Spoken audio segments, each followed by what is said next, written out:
Well, let's turn our attention back to the markets with our next two guests. We've got Craig Fehr, Edward Jones investment strategist. We've also got Francis Gannon, co-chief investment officer at Royce Investment Partners. Let's start with you, Craig, because it feels like all the variables are lining up right now to sort of supercharge the economy. Jess just talked about the infrastructure package that would come on top of that $1.9 trillion stimulus plan that's already been passed. You've said that the road to markets pushing higher is a bit windier, though. What do you see right now that raises maybe some red flags or potential bumps in the road? Yeah, Kiko, I think you're right in that the stars are lining up well for the fundamental backdrop for this market to continue to be quite positive this year. We've got monetary policy that's largely still quite favorable, although we might see some adjustments there. Fiscal policy is clearly a heavy wind at the back. And then we've got the labor market that continues to improve. That's exactly what combination or cocktail you'd want to see for a growing economy and a positive market. I just think we're going to see a bit of role reversal this year. If you think back over the past 12 months, the economy and the stock market have been in very different places, with the stock market returning to new highs as early as last August and now pushing higher, while the economy was slugging along. And I think this year we're going to get a lot of momentum in the economy, and it's going to be the market that's going to proceed more in a two-step forward, one-step back type of fashion. So as you noted, we seem to be unveiling fiscal stimulus plans to the tune of 10% of GDP quite regularly these days. That part has been necessary given some of the damage that's occurred to the economy. I think the complexion is just going to change a little bit with an infrastructure bill relative to, up until this point, what has been direct payments to taxpayers and direct relief to businesses.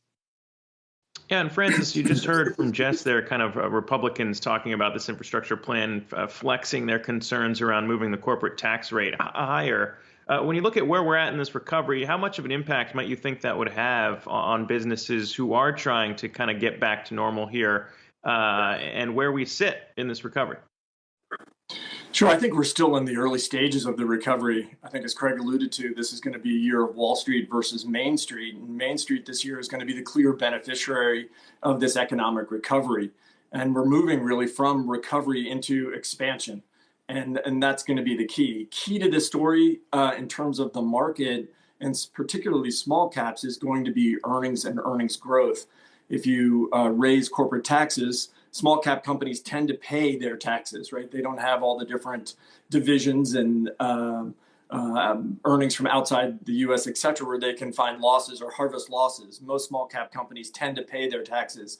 So it will have an effect on corporate earnings within the small cap space. I would say, though, that I think that the earnings story for small caps this year and into next is going to be quite powerful, especially given the fact that we're talking about GDP numbers being north of 5% over the next several quarters. So, Francis, let's talk about strategy then. What do you like in the small cap space? I think within the small cap space, we've just had a powerful year. You know, the 1 year number for the Russell 2000 as of this morning was around 91% return. Small caps bottomed on March 18th of last year, and we saw about over 130% return for the index. So I think what you're happy to see now as we rotate into year two of this bull market of recovery within the small cap space is earnings are going to be increasingly more important. I think the type of businesses you own are going to be increasingly more important. And this is an environment where we're going to see the small cap cyclicals continue to do quite well. And I think that's the most important part of the story here, is that focus on the more cyclical, economically sensitive areas of the overall market. That's where you want to be positioned right now. Yeah, and I mean, when we look at that too, Craig, on the other side, kind of looking more broader market, it does seem like some of those companies that had been favorites before in this stay-at-home trade had been beaten down. You think about, though, a Chewy, which you're going to be talking about later, that showed some renewed strength and maybe expectations were just low there. I mean, what about this rotation might be going too far when we think about some of those big growth drivers before and how the rest of the year might shake out in terms of winners and losers? The way I would interpret that is I think we're going to see the pendulum, as it has for the last several months. I think we'll see the pendulum swing a little bit too far in one direction or another in terms of the momentum that we're seeing in the market. I like Francis's word. I think he's spot on. Rotation is exactly what I think we're going to see play out. Now, it's interesting if you think back historically, the risk on, risk off rotation would be a surge in equity prices or stock prices. And then when the risk off attitude comes in periodically, that's a shift into bonds. What we're seeing more recently is that risk on, risk off is cyclicals and value is a risk on day.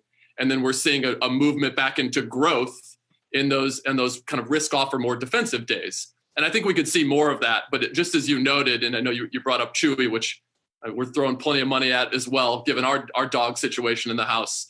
I think it's that earnings story that Francis had touched on, which is that I think the next leg of this bull market, we've seen the big deep breath rally off the lows of last March. Now the next leg of this is going to be powered by the most compelling earnings stories. And I think that's both at an asset class level. I would agree small caps look quite compelling there. And I think from a sector level, I think you're going to see a continuous rotation. Tech continues to have a compelling secular growth story, but you look at financials, which benefit from a steepening yield curve. You look at industrials that, speaking of today's news, could benefit greatly from increased infrastructure spending. I think we're going to continue to see a rotation back and forth, and the market's really going to pay attention to the most compelling earnings stories. Okay, great to have both of you on today. Craig Fehr, Principal Edward Jones Investment Strategist, as well as Francis Gannon, Co-Chief Investment Officer at Royce Investment Partners.